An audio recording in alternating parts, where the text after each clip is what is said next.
The billionaire hired a nanny, but she brought back the family he thought he'd lost. The elevator climbed 43 floors in complete silence, the kind of silence that cost millions to achieve. Connor Aldridge adjusted his Armani tie for the third time that morning, his reflection staring back from the polished steel doors. At 38, he commanded boardrooms across Manhattan, moved markets with a single phone call, and owned properties in 12 countries. Yet standing in his own private elevator, ascending to his own penthouse, he felt like a stranger returning to someone else's life. The doors whispered open to reveal a living space that could grace the cover of Architectural Digest. Floor-to-ceiling windows showcased Central Park in all its autumn glory, but Connor barely glanced at the view. His Italian leather shoes clicked against the marble floor as he moved through rooms that felt more like a museum than a home. "Oliver?" His voice echoed through the vast space. No answer.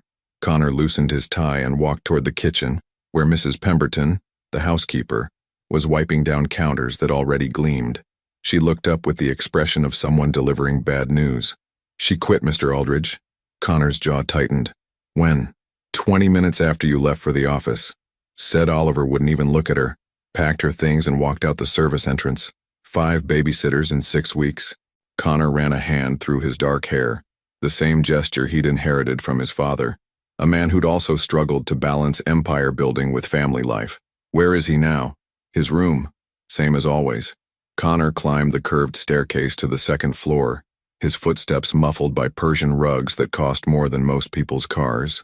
He paused outside Oliver's door, listening to the soft sounds of building blocks being stacked and knocked down. Stacked and knocked down. He knocked gently. "Ollie, can I come in?" The building sounds stopped.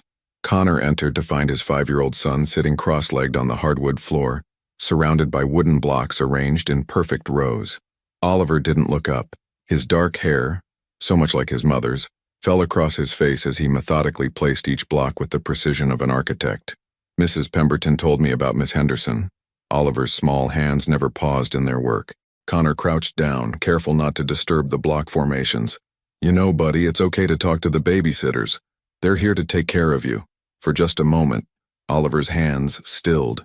His gray eyes, Connor's eyes, flicked upward, meeting his father's gaze with an expression far too old for a 5-year-old face. "I don't need taking care of," Oliver whispered, his voice barely audible. The words hit Connor like a physical blow. How many times had he said those exact words to his own father? How many times had he built walls instead of bridges? "Everyone needs taking care of, Ollie. Even me." But Oliver had already returned to his blocks, constructing barriers between himself and the world, barriers that reminded Connor painfully of his own. Connor stood slowly, his knees protesting the movement. At 38, he felt ancient. "I'll find someone else, okay? Someone better."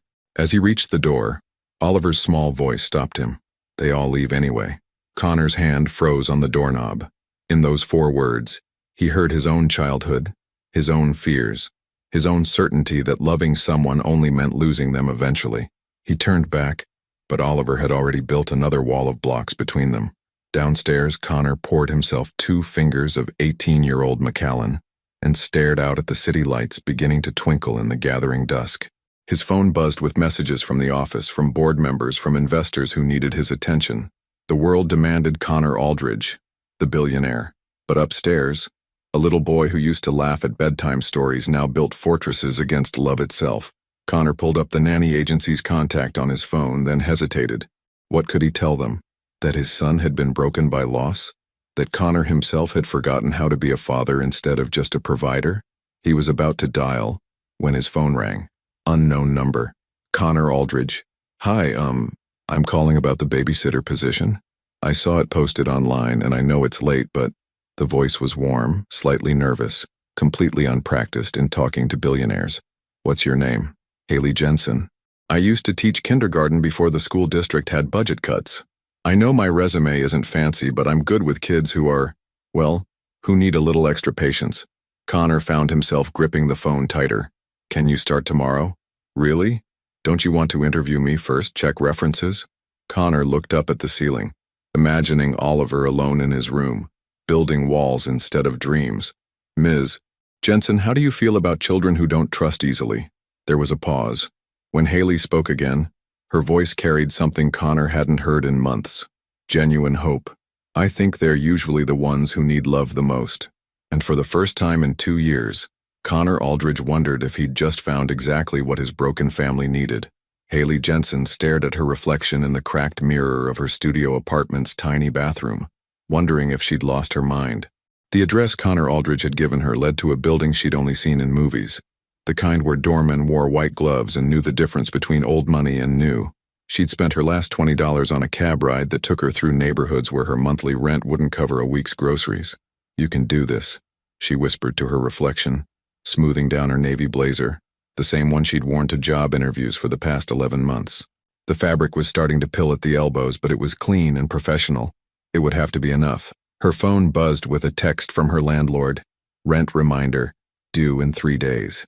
Haley's stomach clenched. Her savings account balance flashed in her mind. $247.83.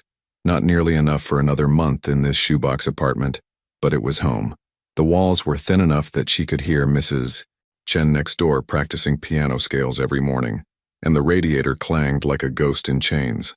But the afternoon light that streamed through her single window was perfect for reading. She grabbed her worn leather purse, a graduation gift from her parents 5 years ago, and headed for the subway. The familiar rumble of the train provided a soundtrack to her churning thoughts. What kind of man hired a babysitter over the phone? What kind of child needed their 6th caregiver in 2 months? But desperation had a way of making risky decisions seem reasonable. The doorman at Connor's building looked her up and down with practiced discretion. "Name? Haley Jensen. I have an appointment with Mr. Aldridge." He made a call, spoke in low tones, then handed her a visitor's badge. "43rd floor. He's expecting you." The elevator ride felt endless. Haley watched the numbers climb and tried to calm her nerves by mentally reviewing what she knew about childhood development. She'd spent 4 years teaching kindergarten before budget cuts eliminated her position. She understood children who built walls, who spoke in whispers, who needed someone to see past their defenses. The elevator doors opened directly into the penthouse, and Haley's breath caught. The space was stunning and sterile, like a museum exhibit titled "How the Other Half Lives." "Miss Jensen?" She turned to find a man who looked like he'd stepped out of Forbes magazine.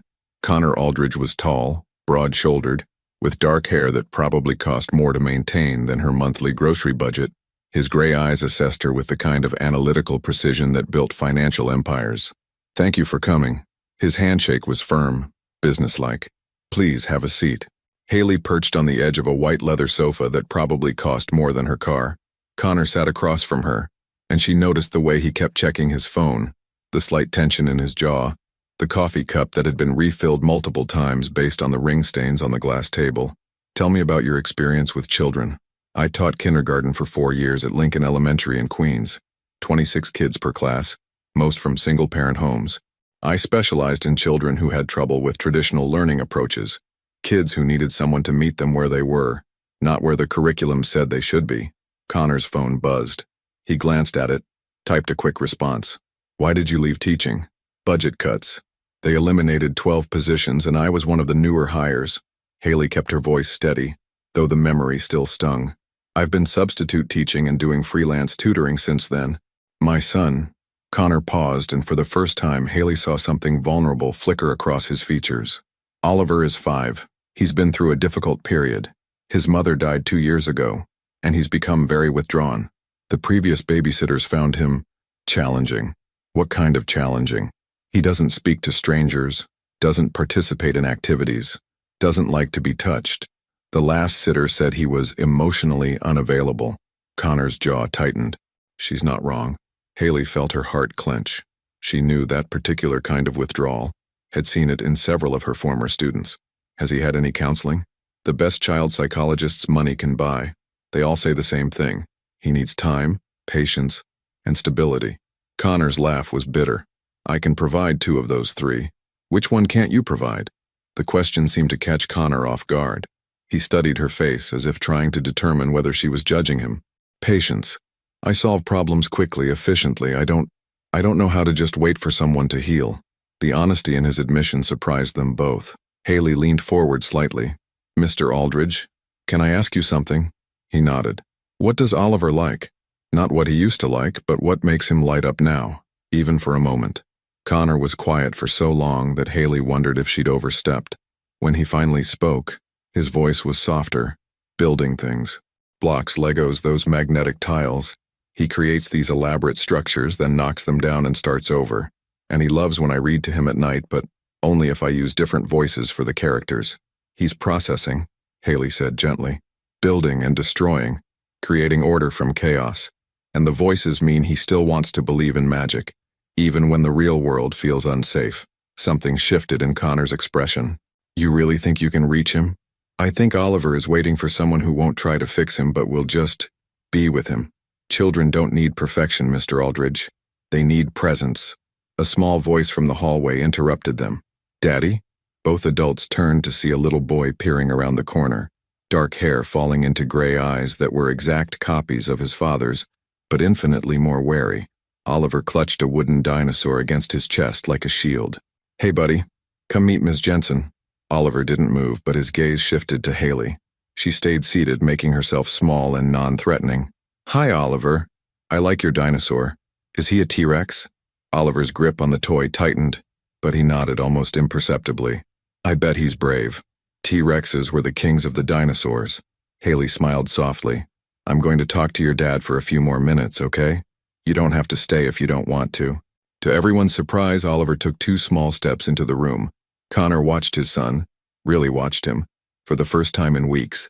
And in that moment, seeing the way Oliver responded to Haley's gentle acceptance, Connor realized something that terrified him. He needed her just as much as his son did. She shouldn't have said yes. Haley stood outside the towering glass building at 7:30 a.m., clutching a coffee that had cost more than she usually spent on lunch. The morning air carried the scent of expensive perfumes and fresh bagels from the corner deli, where she'd watched suited executives drop $20 without blinking. Her reflection stared back from the building's windows, a woman in clearance rack clothes about to enter a world where her monthly salary was probably someone's weekly allowance. But Oliver's face from yesterday lingered in her mind, those gray eyes that held too much sadness for a 5-year-old, the way he'd clutched that wooden dinosaur like it was the only solid thing in his world. You're doing this for him, she whispered to herself, then pushed through the revolving door. The elevator ride to the 43rd floor felt different this time. Yesterday she'd been desperate. Today, she was responsible for a little boy's well-being. The weight of that settled on her shoulders like a heavy coat. Connor answered the door in a charcoal suit that probably cost more than her rent, but his hair was slightly disheveled, and there were coffee stains on his shirt cuff, small cracks in his armor that made him seem more human. You're early, he said, stepping aside to let her in. Traffic was lighter than I expected. She didn't mention that she'd left her apartment an hour early because she couldn't sleep, or that she'd rehearsed this moment in her head dozens of times. Oliver's having breakfast. He's not talkative in the mornings. Haley followed Connor through the pristine living room toward the kitchen, where she could hear the soft clink of silverware against ceramic. Oliver sat at a breakfast bar that could seat 8, looking impossibly small in the vast space. A bowl of cereal sat untouched in front of him while he methodically arranged Cheerios into perfect rows on the marble countertop. Good morning, Oliver, Haley said softly, not moving closer. Oliver's hand paused for just a moment, but he didn't look up. Connor checked his watch, a gesture Haley suspected he'd inherited along with his eye color. I have to leave for the office in 10 minutes. Mrs. Pemberton will be here until 3, but she has other duties. Oliver's schedule is on the refrigerator. Lunch at noon, quiet time at 1, no screen time before dinner. What does he like to do during quiet time? Building, reading. Sometimes he just sits by the window. Connor's voice carried a note of helplessness that didn't match his commanding presence. The other babysitters tried to engage him in structured activities. It didn't work. Haley nodded, watching Oliver create increasingly complex patterns with his cereal. The boy's focus was intense, purposeful. Not the random play of a typical 5-year-old, but the careful construction of someone trying to make sense of chaos. Mr. Aldridge? She kept her voice low. What if we forgot the schedule today? Connor's eyebrows rose. I'm sorry? What if I just followed his lead? Let him show me what he needs. The schedule provides structure, stability. The child psychologist said, I'm not suggesting we abandon all routine, but maybe we could try a different approach. Sometimes children need permission to just be, before they can learn to become. Connor studied her face, and Haley could see him weighing risk against hope. Finally, he nodded. One day, we'll try it your way for one day. After Connor left with 3 more glances back and 2 forgotten items retrieved, the penthouse fell into an unfamiliar quiet. Mrs. Pemberton moved efficiently through her morning tasks, the soft whir of the vacuum and distant hum of the dishwasher providing background noise. But Oliver remained at the breakfast bar, his cereal now formed into an elaborate spiral pattern. Haley sat 2 stools away, far enough to be non-threatening, close enough to observe. She pulled a small sketchbook from her bag, a habit from her teaching days, and began drawing what she saw, a little boy creating order in the only way he knew how. 20 minutes passed. Oliver's patterns grew more complex, more beautiful. Haley sketched quietly, occasionally murmuring soft observations. "That looks like a galaxy," she said when Oliver created a swirling design, like the pictures from the space telescope. Oliver's hands stilled. His eyes flicked toward her sketchbook, then quickly away. "I used to have a student who made patterns like this. His name was Micah. He said arranging things helped his brain feel calm." Haley continued sketching. "I think smart brains sometimes need more organization than regular brains." For the first time that morning, Oliver looked directly at her. His gray eyes were curious, cautious. "Do you think I have a smart brain?" he asked, his voice barely above a whisper. Haley's heart clenched. "I think you have an amazing brain. Look at these patterns. They're mathematical, artistic, and completely unique. That's not just smart, Oliver. That's special." Something shifted in the boy's posture. Not quite relaxation, but a loosening of the rigid control he held over himself. "The other ladies said I was weird. The other ladies didn't understand what they were looking at." Haley closed her sketchbook and gave Oliver her full attention. "Can I tell you a secret?" Oliver nodded. "I think weird is just another word for wonderful that some people are too scared to use." The smallest hint of a smile ghosted across Oliver's face before disappearing. But Haley saw it, that flash of the little boy he used to be still hiding somewhere beneath the layers of grief and protective silence. "Would you like to show me your room?" she asked. "I bet you have some amazing building projects up there." Oliver slid off his stool, then paused. "You won't try to make me play games?" "I won't make you do anything, Oliver. This is your house, your day. I'm just here to keep you company if you want it." Oliver considered this, then walked toward the staircase. Halfway up, he stopped and looked back. "Are you coming?" Haley smiled. "I'm right behind you." As they climbed the stairs together, Oliver's small hand trailing along the banister, Haley's worn sneakers silent on the thick carpet. Neither of them noticed Mrs. Pemberton watching from the kitchen doorway, or the way her stern expression had softened into something like hope. What Haley didn't know was that upstairs in Oliver's room lay the real test, a fortress of blocks and books and carefully arranged toys that no adult had been allowed to touch since his mother died. But for the first time in 2 years, Oliver was ready to let someone in. Oliver's room was a universe unto itself. Haley stood in the doorway, taking in the carefully constructed world that a grieving 5-year-old had built as his sanctuary. The space was larger than her entire apartment, with floor-to-ceiling windows overlooking Central Park, but Oliver had claimed only one corner as his own. There, beneath the eastern window where morning light streamed through, sat the most elaborate fortress Haley had ever seen.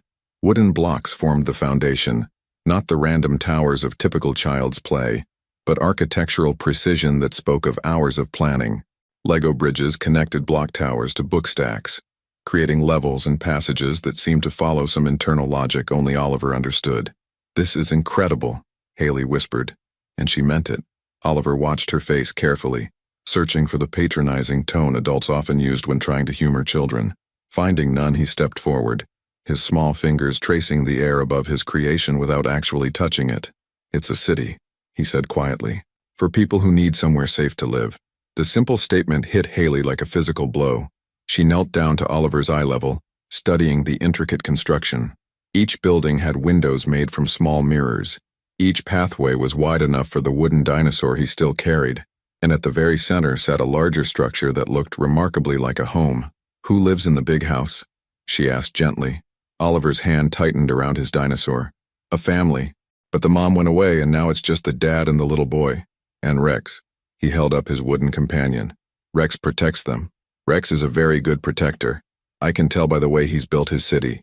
Everything has walls to keep the family safe. Sometimes walls aren't enough," Oliver said, his gray eyes reflecting a wisdom that children shouldn't possess. Haley felt tears threatening, but kept her voice steady. "You're right. Sometimes walls keep the scary things out, but they also keep the good things out too." Oliver considered this, then surprised her by sitting cross-legged beside his fortress. After a moment's hesitation, Haley sat too, careful not to disturb any of the carefully placed elements. "My daddy has walls," Oliver said suddenly. "Invisible ones. Even Rex can't see them, but they're there. How do you know?" "Before Mommy went away, he used to laugh. Real laughs, not the pretend ones he does now when people from work come over." Oliver moved his dinosaur through one of the pathways, narrating quietly. "Rex remembers when the daddy would play on the floor and make funny voices. Now he only makes phone calls." Haley's heart ached for both father and son. Sometimes when people get hurt really badly, they build walls to protect themselves. It doesn't mean they love us less. "Do you think the walls ever come down?" "I think," Haley chose her words carefully, "I think walls can have doors and windows, places where love can still get through, even when it's scary to let it." Oliver moved Rex through another pathway, this one leading to the central house. "Would you like to meet the family?" For the next hour, Oliver narrated the lives of his Block City inhabitants with the detailed storytelling of someone who had spent countless hours alone with his imagination. There was the baker who made special cookies for sad children, the librarian who knew stories that could make people feel better, and the teacher who understood that sometimes kids needed to be quiet for a while. Each character reflected pieces of what Oliver needed but couldn't ask for directly.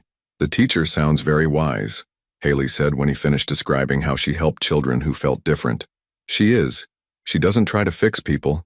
She just stays with them until they remember how to be okay." The words hung in the air between them, and Haley realized that Oliver had just told her exactly what he needed. Not fixing, not forcing, just presence. They were so absorbed in the story that neither heard Connor's footsteps on the stairs until he appeared in the doorway. He'd come home early, concerned about how the first day was going, but the scene before him stopped him cold. His son, his withdrawn, silent son, was talking. Actually talking in full sentences, with animated gestures and something that looked almost like joy on his face. "Daddy!" Oliver looked up without the usual wariness. "Come see. I'm showing Haley the safe city." Connor stepped into the room, his expensive shoes silent on the plush carpet. He'd walked past this fortress countless times, usually hurrying to get Oliver ready for bed or hustling him off to some appointment. But he'd never really looked at it, not the way Haley was looking at it now, as if it were the most important architectural achievement in human history. "It's remarkable, Oliver," Connor said, crouching down to examine the construction. "How long did it take you to build this?" "Lots of days. Since you got me the new blocks for my birthday." Oliver's voice carried a note of pride that Connor hadn't heard in months. Connor's throat tightened. That had been 4 months ago. 4 months of his son building a world where he felt safe, and Connor had been too busy, too buried in his own grief to notice. "Would you tell me about it?" Connor asked, settling onto the floor in his $3,000 suit. Oliver's eyes widened with surprise, then delight. "Really? You want to know about the people?" "I want to know about everything." As Oliver launched into his narrative again, Haley watched Connor's face transform.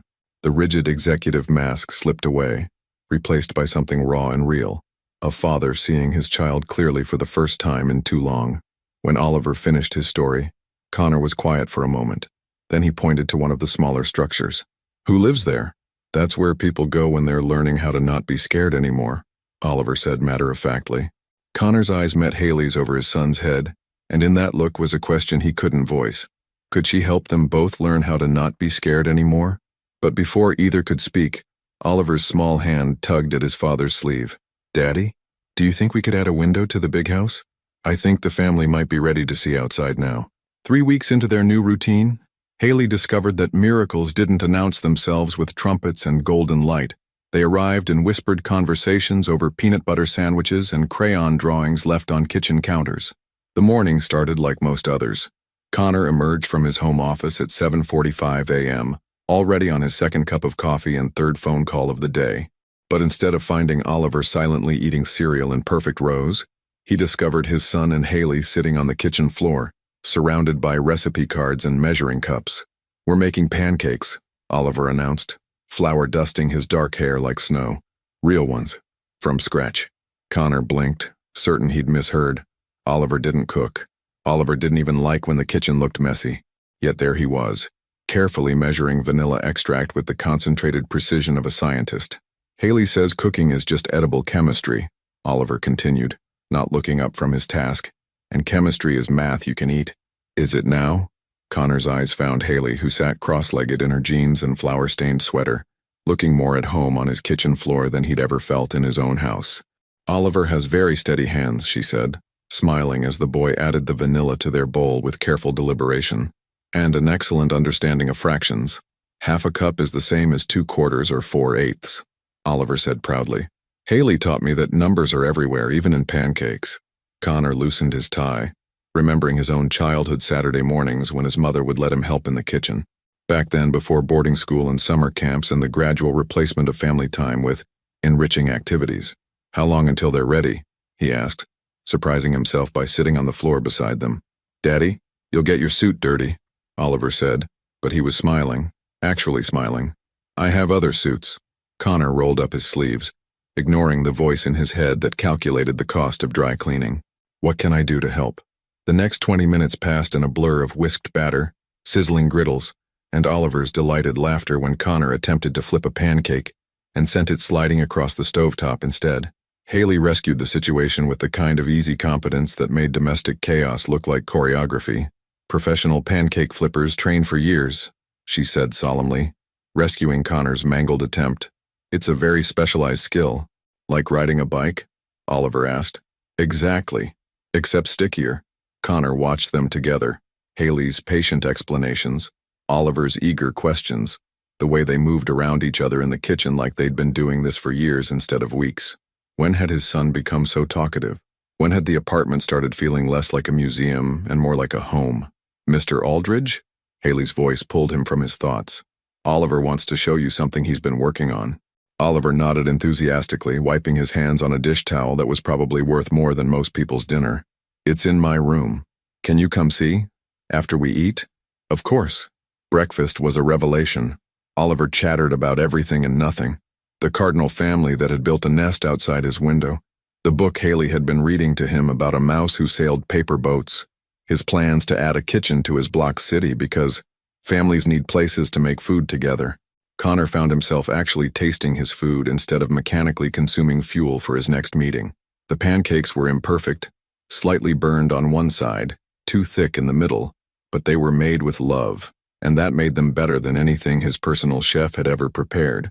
After breakfast, Oliver led them upstairs with the excitement of someone about to reveal a great secret.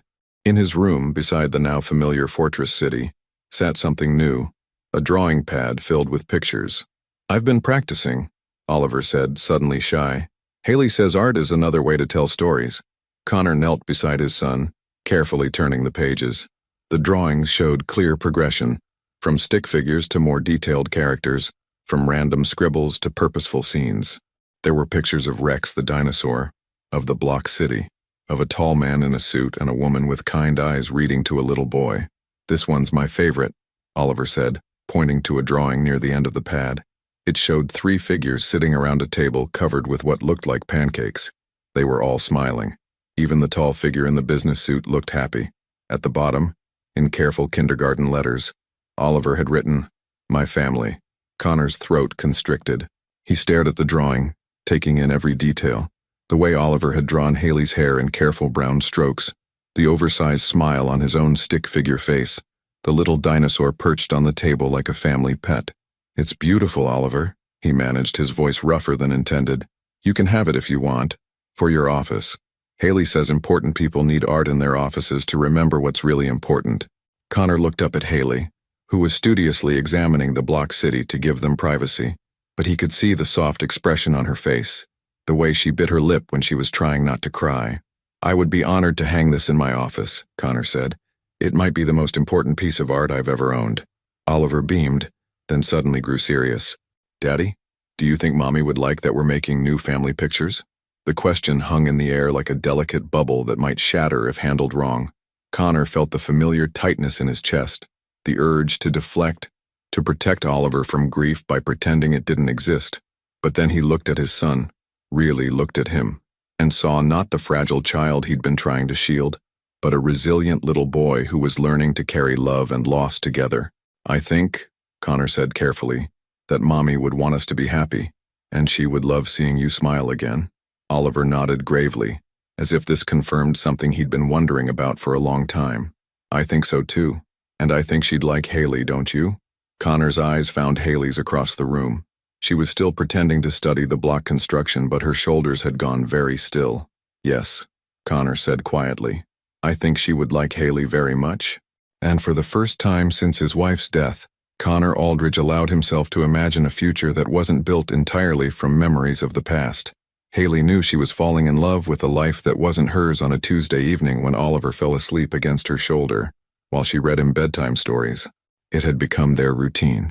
Connor would work late and she would stay past her official hours to handle bedtime, partly because Oliver had grown attached to their nightly ritual, and partly because she couldn't bear the thought of leaving him alone in that big house. But tonight was different. Tonight, as she carefully extracted herself from Oliver's sleepy embrace and tucked him under his dinosaur print comforter, she found Connor standing in the doorway. You don't have to do that, he said quietly. His tie loosened and sleeves rolled up from a long day of meetings. I know. Haley smoothed Oliver's hair back from his forehead. But he likes the consistency. And honestly, I like it too. Connor stepped into the room, his expensive shoes silent on the thick carpet. In the soft glow of Oliver's nightlight, a triceratops that projected stars onto the ceiling, he looked younger, more vulnerable. How long have I been taking this for granted?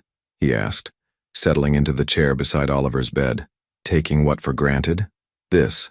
Him. Connor gestured toward his sleeping son. Do you know I used to read to him every night? Before. He trailed off, but Haley understood. Before grief made everything harder. Before survival became more important than living. You can start again, she said gently. It's never too late to come back to the things that matter. Connor looked at her in the dim light, and Haley felt something shift between them. A recognition that went beyond employer and employee, beyond the careful boundaries they'd maintained for 6 weeks. You should go home, he said, but his voice lacked conviction. It's late. I should, Haley agreed, but neither of them moved. They stood there in comfortable silence, watching Oliver sleep, and Haley tried to ignore how natural this felt, how easy it would be to pretend this was her life, her family, her future tucked under dinosaur sheets. Can I ask you something? Connor's voice was barely above a whisper. Haley nodded. Why do you do this? Stay late, I mean. Go beyond what's required? The question hung between them, loaded with implications neither was ready to voice. Haley could have given him a dozen practical answers. That Oliver needed consistency, that she enjoyed her work, that the overtime pay helped with her student loans. Instead, she told him the truth. Because when I leave here each night, I go home to a studio apartment where the only voice I hear is my upstairs neighbor practicing opera scales. I eat dinner alone while watching Netflix on my laptop, and I fall asleep wondering if this is what the rest of my life will look like. She paused, gathering courage. But here I feel like I matter, like I'm part of something bigger than just surviving day to day. Connor's gray eyes searched her face in the starlight. Haley, I know it's not real, she continued quickly, before she lost her nerve. I know I'm the employee and this is temporary and someday Oliver won't need a babysitter anymore. But right now, in this moment, I get to pretend I belong somewhere. The admission left her feeling exposed, vulnerable. She'd said too much, crossed a line that couldn't be uncrossed. You do belong here, Connor said quietly. The words sent a dangerous warmth through her chest. Mr. Aldridge. Connor, please. I think we're past formalities. They were standing closer now. Close enough that Haley could smell his cologne, something expensive and understated that probably cost more than her monthly grocery budget. Close enough to see the exhaustion around his eyes, the slight stubble that suggested he'd been too busy to think about appearances. This is complicated, she whispered. Everything worthwhile is complicated. For a moment, Haley thought he might kiss her. The air between them hummed with possibility, with 6 weeks of growing attraction and shared moments and the gradual realization that what was happening between them went far beyond professional boundaries. But then Oliver stirred in his sleep, murmuring something about dinosaurs and pancakes, and reality crashed back over them like cold water. Haley stepped back, smoothing down her sweater with shaking hands. I should really go home now. Connor nodded, running a hand through his hair. Of course, I'll walk you out. The elevator ride to the lobby was excruciating. They stood on opposite sides of the small space, carefully not touching, carefully not acknowledging what had almost happened upstairs.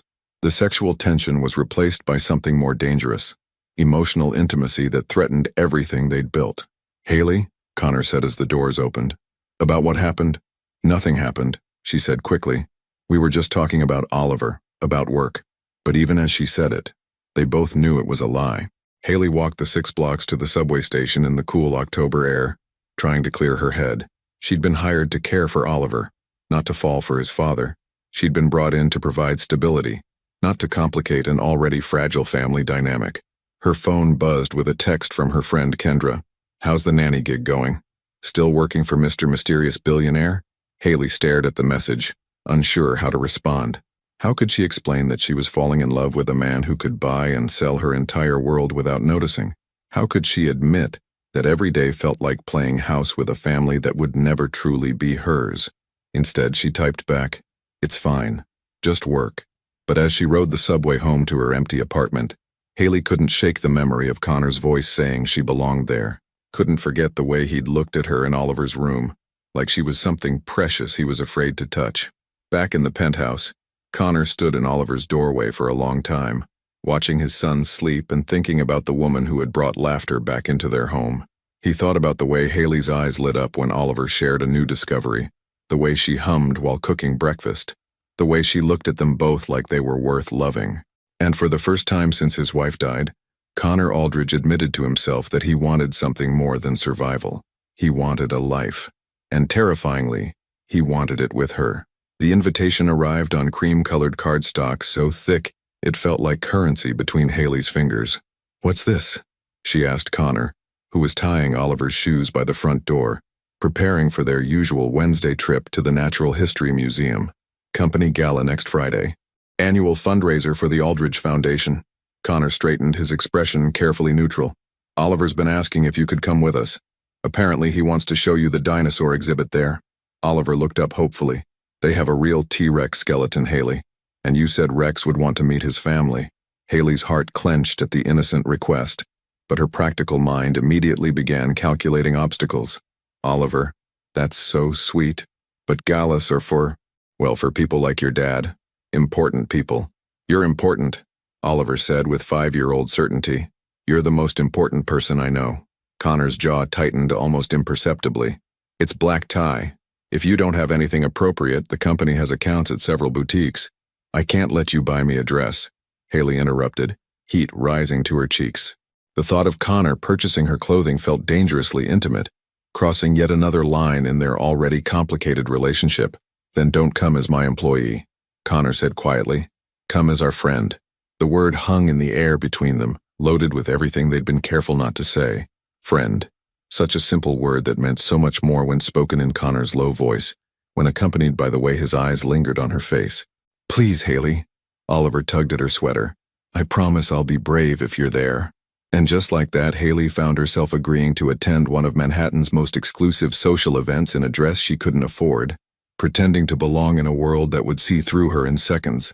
The week that followed was a blur of anxiety and preparation. Haley spent her lunch break scouring consignment shops in Queens, finally finding a simple black dress that looked expensive enough to pass casual inspection.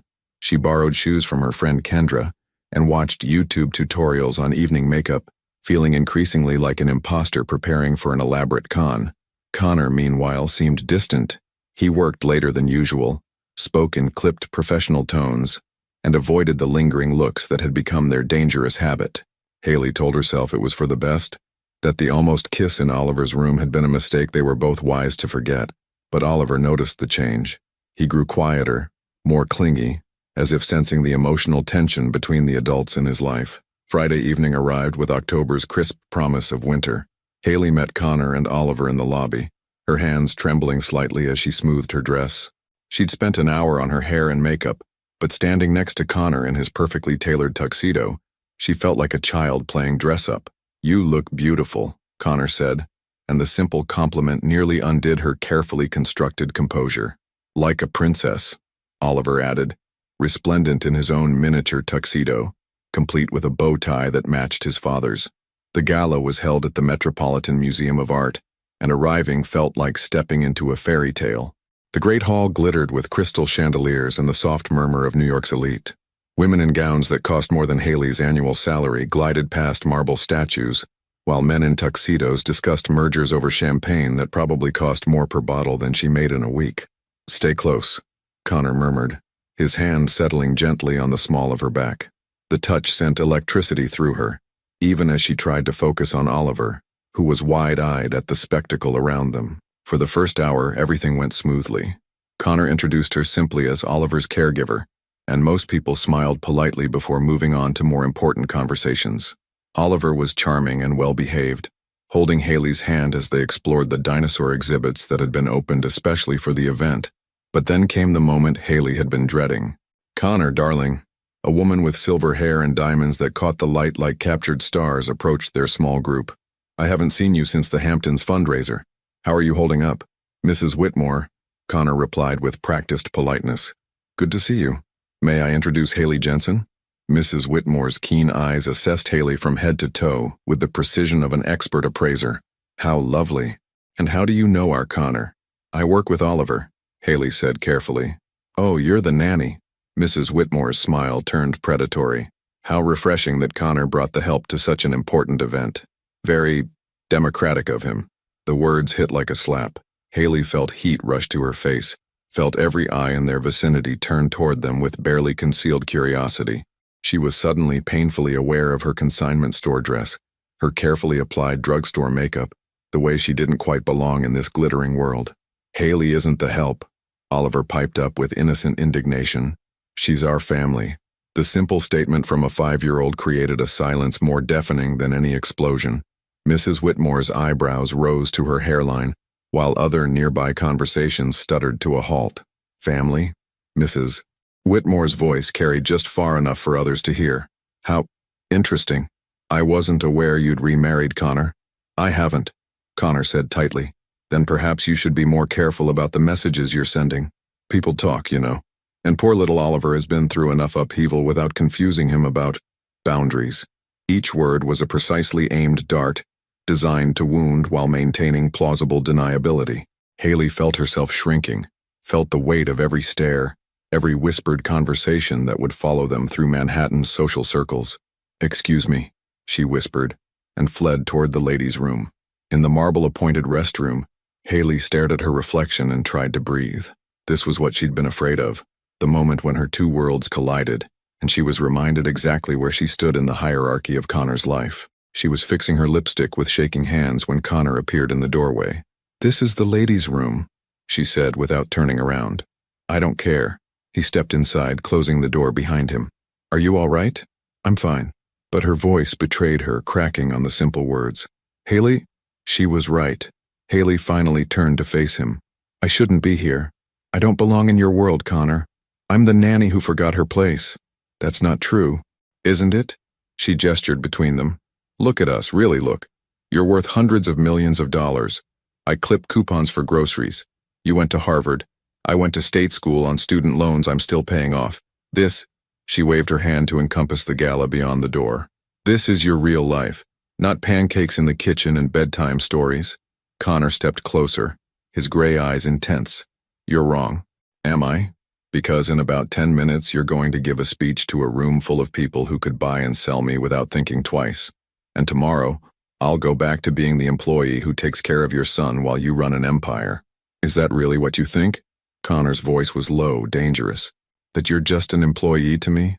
The question hung between them, loaded with weeks of unspoken feelings, of careful boundaries and growing attraction, and the gradual realization that what was happening between them defied every professional protocol.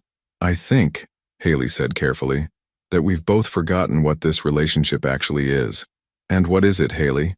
Tell me." She met his eyes in the mirror, seeing her own confusion and longing reflected back at her. "I don't know anymore, and that's the problem." A soft knock on the door interrupted them. "Daddy? Haley?" Oliver's voice carried through the marble. "Are you okay? Mrs. Whitmore said you went away because you were upset." Connor and Haley stared at each other, the weight of their situation suddenly crystal clear. Whatever was happening between them, Oliver was caught in the middle, a little boy who'd already lost one important woman in his life. "We're coming, buddy," Connor called, but his eyes never left Haley's face. As they prepared to return to the gala, to face the whispers and speculative glances that would follow them for the rest of the evening, Haley made a decision that would change everything. "Connor?" she said as he reached for the door handle. Yes? After tonight, maybe we need to talk about boundaries, about what's best for Oliver. The words hung in the air like a death sentence for everything they'd built together. Connor's hand stilled on the door, and for a moment, Haley thought he might fight her on it. Instead, he simply nodded. Maybe we do. But as they walked back into the glittering hall, Oliver's small hand trustingly in hers, Haley couldn't shake the feeling that she was about to make the biggest mistake of her life. The conversation happened on a gray Monday morning that felt like the end of something beautiful. Haley arrived at the penthouse early, hoping to talk to Connor before Oliver woke up. She'd spent the weekend rehearsing what she would say, how she would explain that stepping back was the right thing for everyone involved. But seeing Connor in his kitchen, still in his pajama pants and an old Harvard t-shirt, his hair messy from sleep, nearly derailed her resolve. You're early, he said, not looking up from the coffee maker. We need to talk. I figured. Connor's voice was carefully neutral, but Haley could see the tension in his shoulders, the way he gripped his coffee mug like an anchor. About Friday night, Mrs. Whitmore is a bitter woman who's never worked a day in her life. Her opinion means nothing. But she's not wrong. Haley forced herself to maintain eye contact. Connor, what we're doing, it's not fair to Oliver. What exactly are we doing, Haley? His gray eyes challenged her. Because I thought we were building something real. The words hit like a physical blow. That's the problem. Oliver is getting attached to something that can't last. He's already lost one important woman in his life. When this inevitably ends, why does it have to end? Because I'm the nanny. The words came out harsher than she intended. Because you live in a world where people like Mrs. Whitmore set the rules and I don't fit into those rules. Because Oliver deserves stability, not confusion about what I am to this family. Connor set down his mug with deliberate control. And what do you want to be to this family? The question hung between them like a loaded weapon. Haley could have told him the truth that she wanted to be everything. She wanted to wake up in this kitchen every morning, wanted Oliver to be hers to love and protect, wanted Connor to look at her like she was the answer to every question he'd never known how to ask. Instead, she chose the safe answer, the practical one. I want to be what I was hired to be, Oliver's caregiver, your employee, nothing more. Something died in Connor's eyes. The warmth that had been building between them for weeks extinguished like a candle in the wind. Fine, he said quietly. If that's what you want, it is, then that's what we'll do. The next 2 weeks were agony disguised as professionalism. Connor left for work earlier and came home later.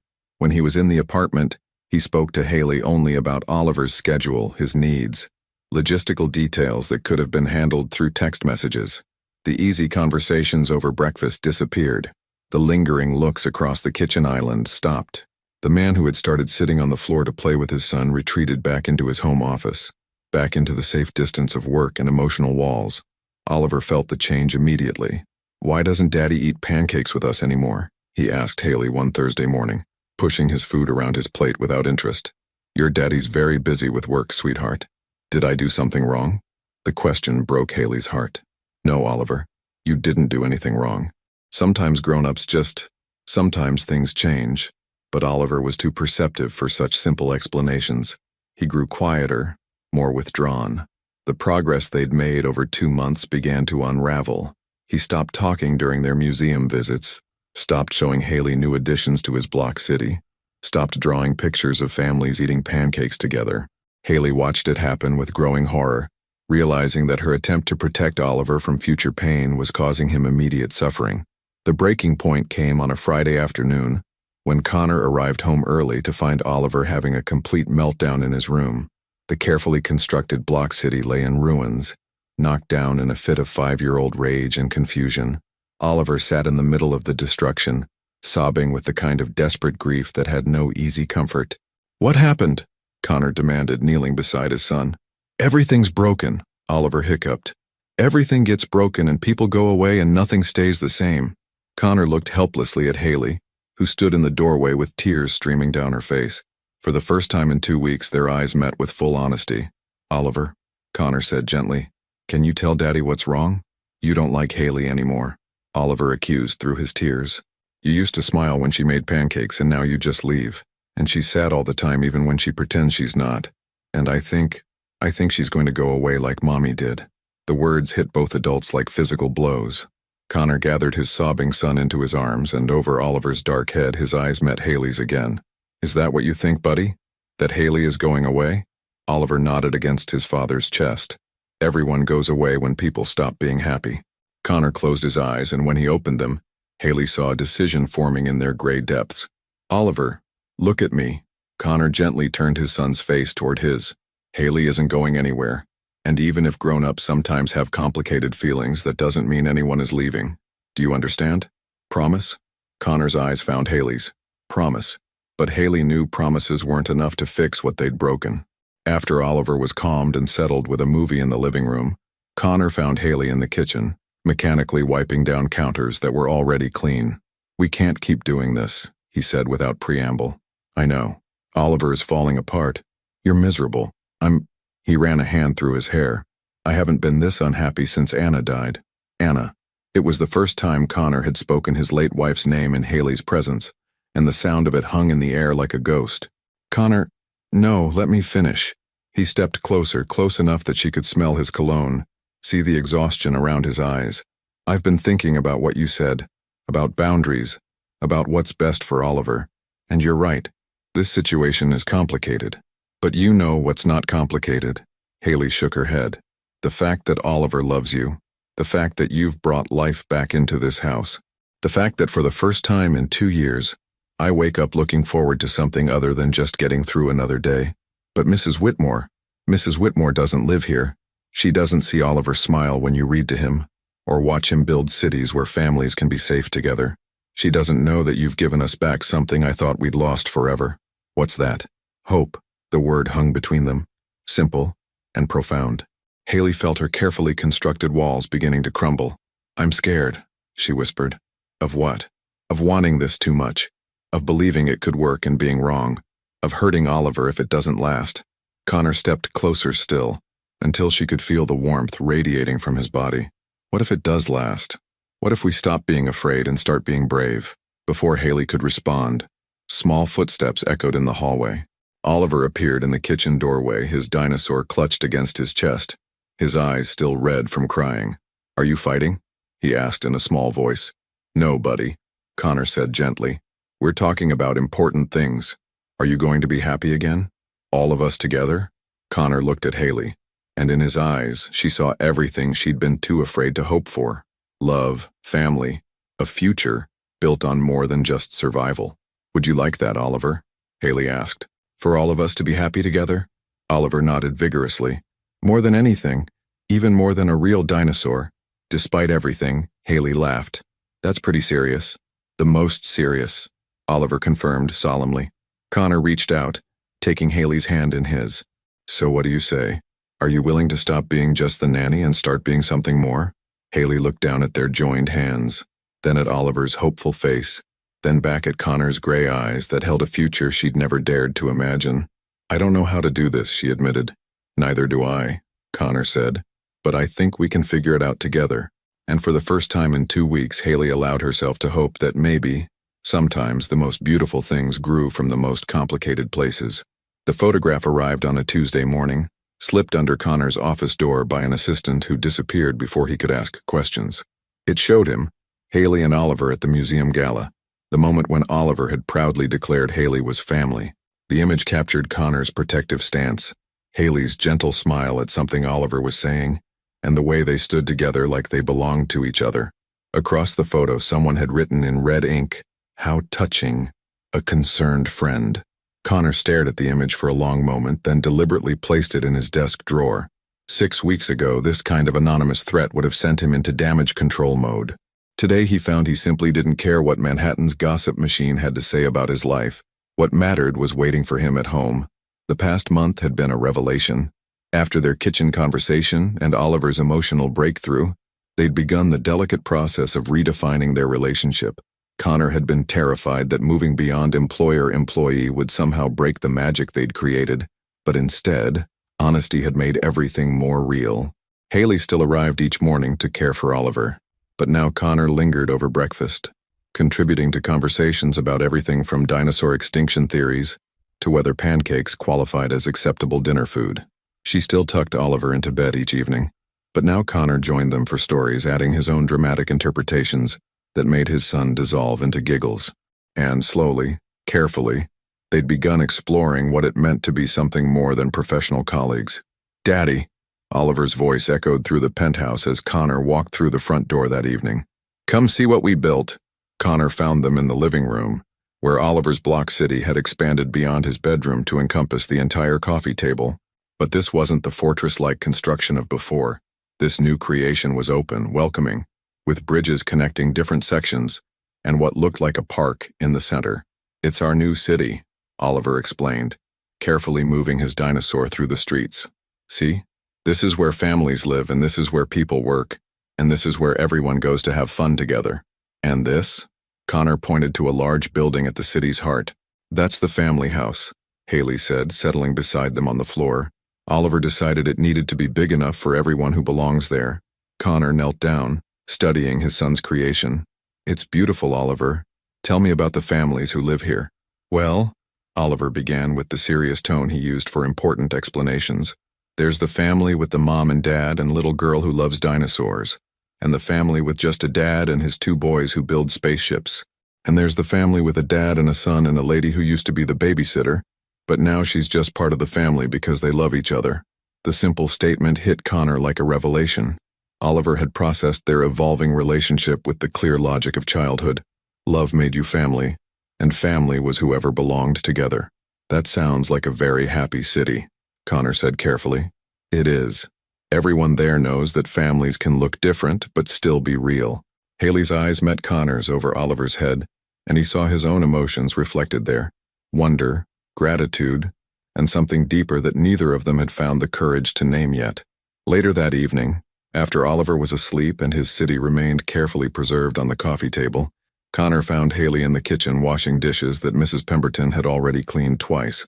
"Nervous habit?" he asked, leaning against the counter. "Thinking habit," she corrected, not turning around. "I do my best processing with my hands busy." "What are you processing?" Haley was quiet for so long that Connor thought she might not answer. When she finally spoke, her voice was soft with uncertainty. "Oliver drew a picture today. During quiet time. It was, us. All 3 of us. But this time, we weren't just sitting at a table." She paused, her hand stilling in the soapy water. "We were standing in front of a house with a garden, and there were wedding rings drawn very carefully on our hands." Connor's heart stopped. "What did you say to him?" "I asked him about it. He said he'd been thinking about how families start, and he decided that when grown-ups love each other and want to take care of each other forever, they have a ceremony to promise they'll stay together. And he asked if we love each other." The question hung in the air between them like a challenge. Connor moved closer, gently taking the dish towel from her hands and turning her to face him. "What did you tell him?" "I told him that love is complicated for grown-ups, that sometimes it takes time to understand what you're feeling and whether it's the kind of love that lasts forever." "And what do you think? Is it the kind of love that lasts forever?"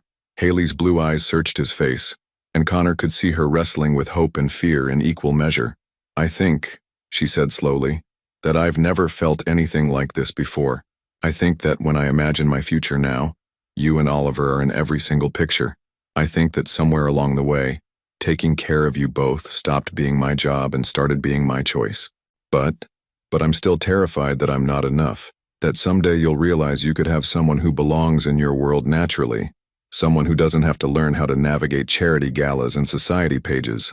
Connor cupped her face in his hands, his thumbs tracing the soft skin of her cheeks. "Haley, do you know what I see when I look at you?" She shook her head. "I see the woman who brought my son back from grief. I see someone who makes pancakes at midnight when Oliver can't sleep, who knows exactly when he needs space and when he needs comfort. I see someone who looks at me like I'm more than my bank account or my business success, like I'm just Connor, just a man trying to be a good father. You are a good father. I'm a better father because of you. We're a better family because of you." Connor's voice grew stronger, more certain. "I don't want someone who belongs in my world, Haley. I want someone who helps me build a new world. A better one." Tears spilled down her cheeks. "Connor, I love you," he said simply. "I love the way you hum while cooking, the way you read bedtime stories with different voices for every character, the way you see possibility where others see problems. I love that Oliver feels safe enough with you to ask hard questions and dream big dreams. I love that you've taught us both that families aren't just born. They're chosen, built, created by people who decide to stay. I love you too, she whispered. Both of you. So much it scares me. Good, Connor said, leaning his forehead against hers. Love should be a little scary. It means it matters. They might have kissed then, finally crossed that last line between what they were and what they wanted to become. But a small voice from the living room interrupted them. Haley, Daddy, I had a dream about dinosaurs and I can't go back to sleep. They found Oliver sitting beside his block city, his dinosaur clutched against his chest, dark hair rumpled from sleep. Good dream or scary dream? Haley asked, settling beside him on the floor. Good dream. Rex and his family found a new place to live where no one could hurt them anymore. They were building a nest together when I woke up. Connor joined them on the carpet, and the three of them sat in comfortable silence, looking at the illuminated city Oliver had created, a place where different kinds of families could thrive, where love was the only requirement for belonging. Oliver, Connor said gently, how would you feel if Haley wasn't just our friend anymore? If she became more permanent? Oliver looked up with serious gray eyes. You mean like really part of the family? Forever? Would that make you happy? Oliver threw his arms around both of them, pulling them into a fierce hug that smelled like dinosaur pajamas and childhood dreams. It would make me the happiest, he said against their shoulders, even happier than getting a real T-Rex for Christmas. And as Connor held his son and the woman he loved in the soft light of Oliver's magical city, he realized that sometimes the most extraordinary families were built not from fairy tale beginnings, but from the courage to love despite fear, to stay despite uncertainty, to choose each other again and again until choosing became as natural as breathing. Tomorrow would bring new challenges, society pages and whispered conversations, legal considerations, and the complicated process of blending lives that had started in such different places.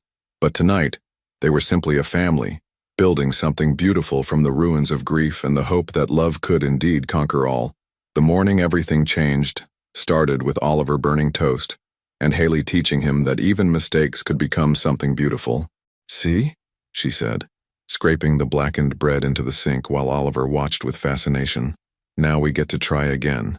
But this time we know to set the timer for less time. Mommy used to burn toast too, Oliver said thoughtfully, perched on his step stool beside the kitchen counter. Daddy said she made the smoke alarm think we were having a fire party every Sunday morning. It was the first time Oliver had shared a memory of his mother, without sadness clouding his voice. Connor, listening from the doorway where he'd stopped to watch them together, felt his heart clench with something between grief and gratitude. 3 months. 3 months since that evening when they'd finally admitted they were building a family, and every day had brought small miracles disguised as ordinary moments. Oliver's laughter during breakfast, Connor arriving home to find flower handprints on his marble counters, and not caring about the mess. Haley curled up on his couch reading, looking so natural there that he sometimes forgot she'd ever lived anywhere else. But today felt different. Today Connor carried a small velvet box in his jacket pocket, and a conversation with his lawyers fresh in his memory. Mr. Aldridge? His assistant's voice came through his phone. Your 9 o'clock is here. Connor glanced up from the proposal he'd been pretending to read for the past hour. Send him in. James Morrison entered with the kind of grave expression that lawyers wore when delivering news that would change everything. He'd been the Aldridge family attorney for 15 years, had handled Anna's will, had navigated Connor through the legal complexities of grief and single parenthood.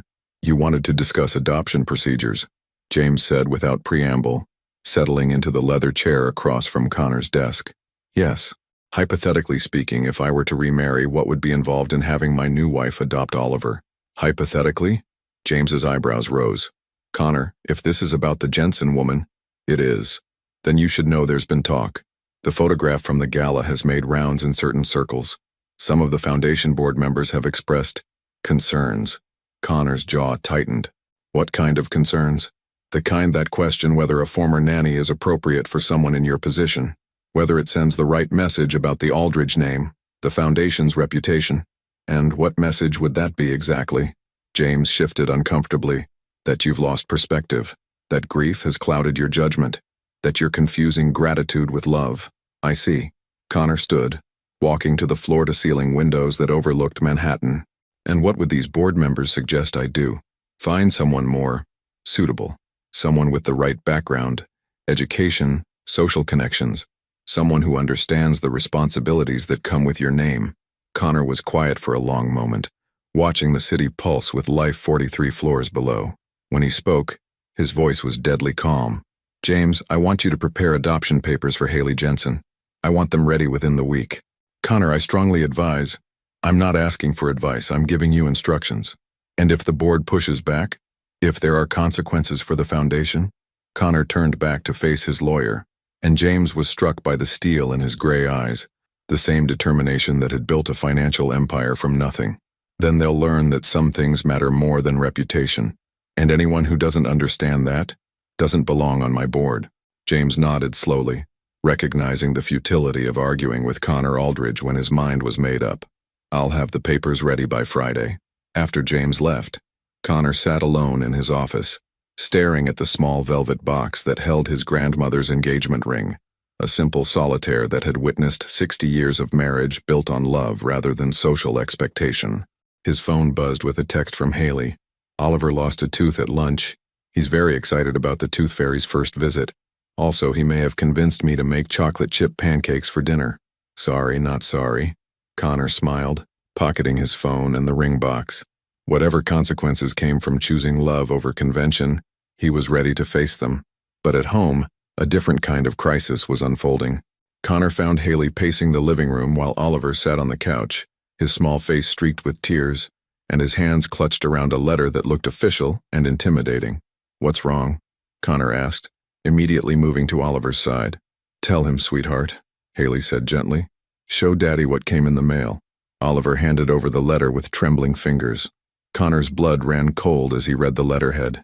Fairmont Academy, boarding school for exceptional young men. Dear Mr. Aldridge, Connor read aloud.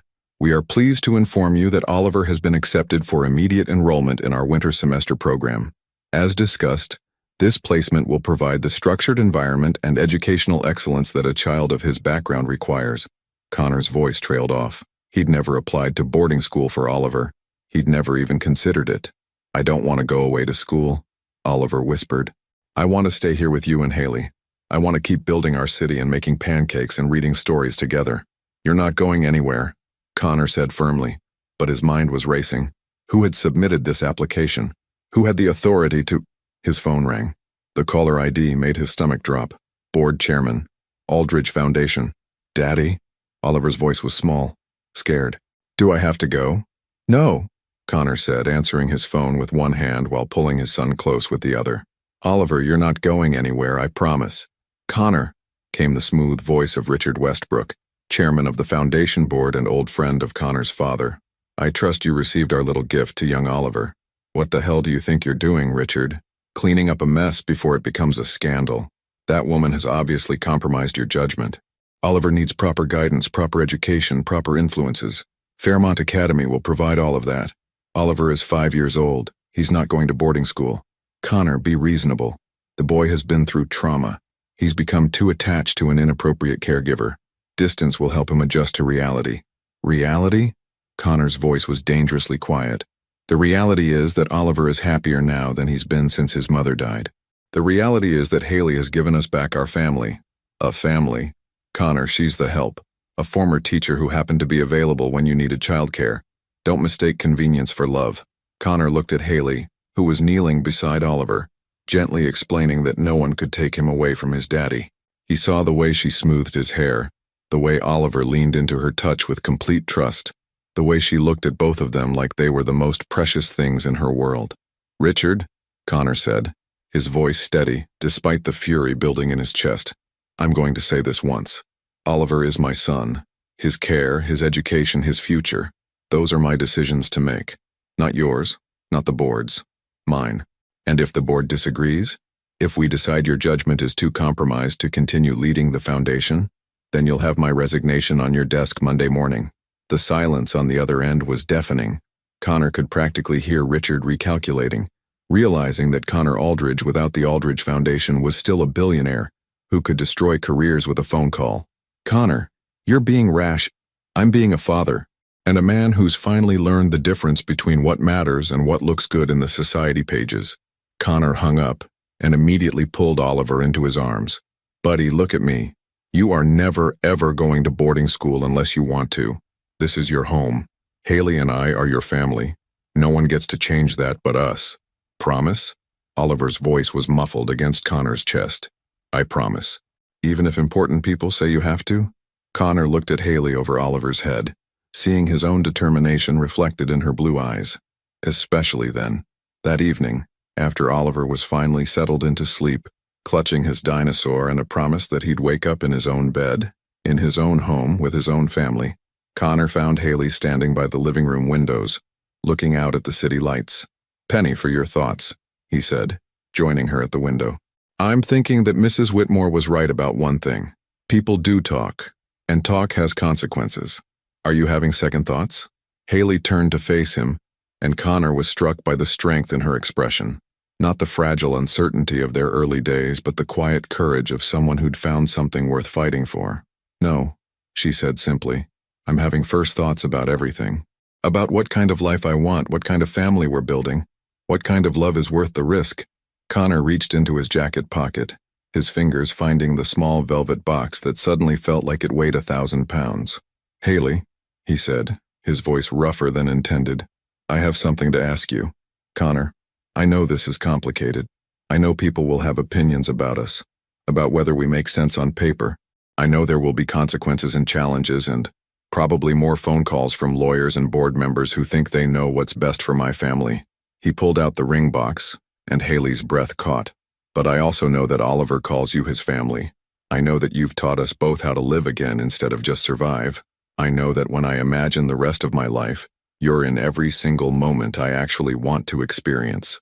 Connor dropped to one knee right there in the living room, surrounded by Oliver's books and the remains of their dinner and the beautiful ordinariness of the life they'd built together. "Haley Jensen, will you marry me? Will you be Oliver's mom and my wife and the heart of this family we've created? Will you help me prove that the best love stories aren't about finding someone who fits your world, but about building a new world together?"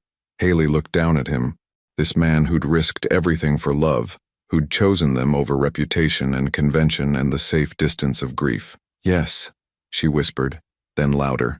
"Yes, Connor.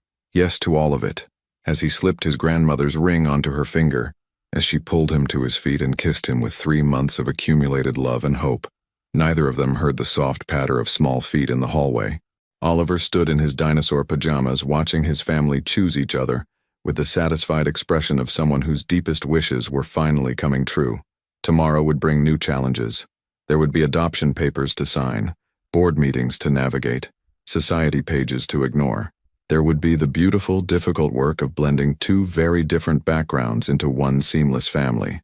But tonight, in a living room filled with the artifacts of their unconventional love story, Connor Aldridge, Haley Jensen, and Oliver Aldridge had everything they needed: each other, and the courage to choose love over fear, again and again, for the rest of their lives.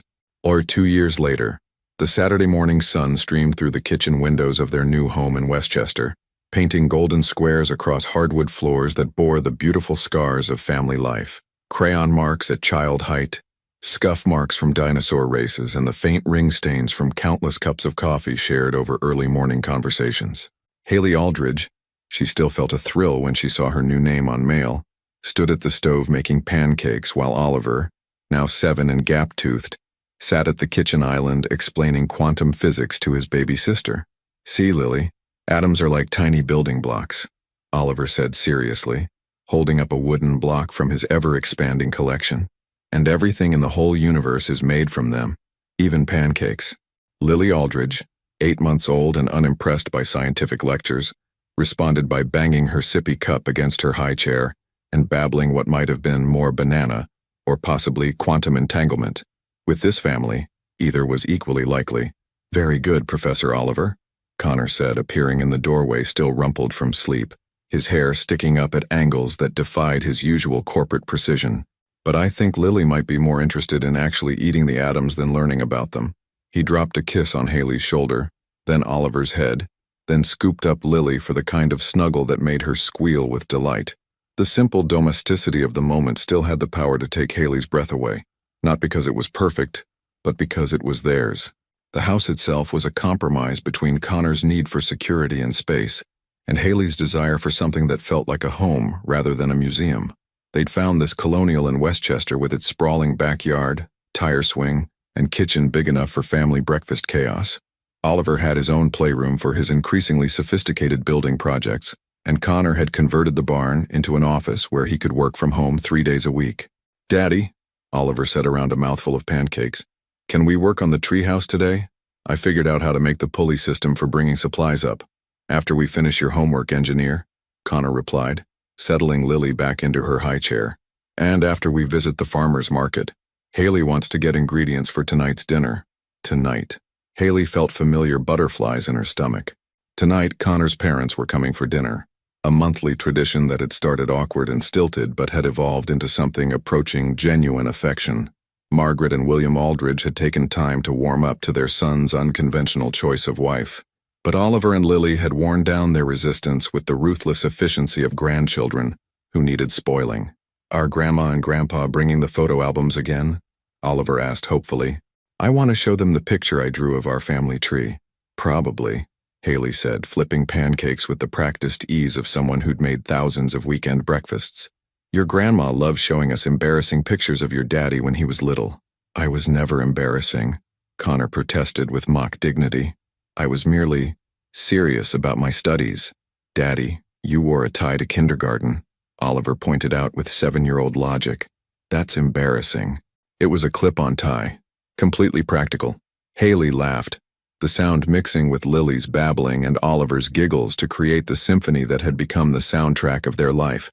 Who would have thought that the scared woman who'd taken a babysitting job out of desperation would end up here, making pancakes in a house filled with laughter, married to a man who'd learned to value love over reputation, raising children who thought quantum physics and family trees were equally fascinating subjects? After breakfast, they piled into Connor's SUV, a far cry from his former sports car collection, and headed to the farmer's market. It had become their Saturday tradition, one of many rituals that anchored their week. Oliver loved talking to the vendors about how vegetables grew. Lily enjoyed the sensory experience of grabbing everything within reach, and Connor and Haley treasured these ordinary moments that felt extraordinary in their simplicity. "Mrs. Aldridge," called Maria, who ran the herb stand, "how's that basil plant working out for you?" "Thriving," Haley called back, adjusting Lily on her hip. "Oliver's been very diligent about watering it, and talking to it," Oliver added proudly. "Plants grow better when you tell them about your day." As they wandered through the market, Haley caught glimpses of their reflection in vendor windows. Connor pushing the stroller while Oliver held his hand, Lily reaching for everything with chubby fingers, herself juggling reusable bags and shopping lists written in Oliver's careful handwriting. They looked like what they were, a family doing ordinary family things on an ordinary Saturday morning. 2 years ago, she never could have imagined this life. The transition hadn't been seamless. There had been legal battles over the foundation, which Connor had ultimately restructured rather than abandoned, awkward social situations where she still felt like an imposter, and the constant learning curve of blending their different backgrounds and expectations. But there had also been wedding planning that focused on what mattered rather than what looked impressive, late-night conversations about hopes and fears and the kind of parents they wanted to be, and the gradual realization that the strongest families weren't built from perfection, but from the willingness to choose each other every single day. "Haley?" Oliver tugged at her sleeve. "Can we get the purple carrots? I want to see if Lily tries to eat them like crayons again." "Of course, sweetie. And can we get extra apples? I want to make Mrs. Chen a pie to thank her for teaching me piano." Haley's heart swelled. Mrs. Chen, their elderly neighbor who lived alone, had become an unofficial grandmother to Oliver and Lily. The woman who'd once seemed like just a noisy neighbor in a thin-walled apartment building had become family in the way that mattered most, through choice and care and consistent presence. As they finished their shopping and headed home, Oliver fell asleep in his car seat, exhausted from a morning of scientific discussions and social interactions. Lily babbled contentedly to herself, and Connor reached over to take Haley's hand. "Penny for your thoughts," he said, echoing the phrase that had become their code for checking in with each other. "Just thinking about how different everything is from 2 years ago. How different I am." "Different how?" Haley considered the question as they turned into their driveway, where the tire swing swayed gently in the breeze and Oliver's chalk drawings still decorated the sidewalk. I used to think love was something that happened to you, something you fell into or lucked into or hoped someone would give you. But this, she gestured to encompass their sleeping children, their home, the life they'd built together. This taught me that love is something you build, something you choose and construct and maintain. Like Oliver with his cities. Connor parked the car but didn't immediately get out. Any regrets? About what? About choosing this life, about taking on a ready-made family, a complicated man, a world that didn't always welcome you with open arms. Haley looked at him, this man who'd learned to prioritize Saturday morning pancakes over board meetings, who'd traded his sterile penthouse for a house with actual family photos on the walls, who'd shown her that the bravest thing anyone could do was choose love over safety. Connor Aldridge, she said, using the formal tone that always made him smile.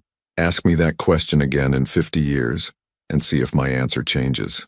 And what will your answer be?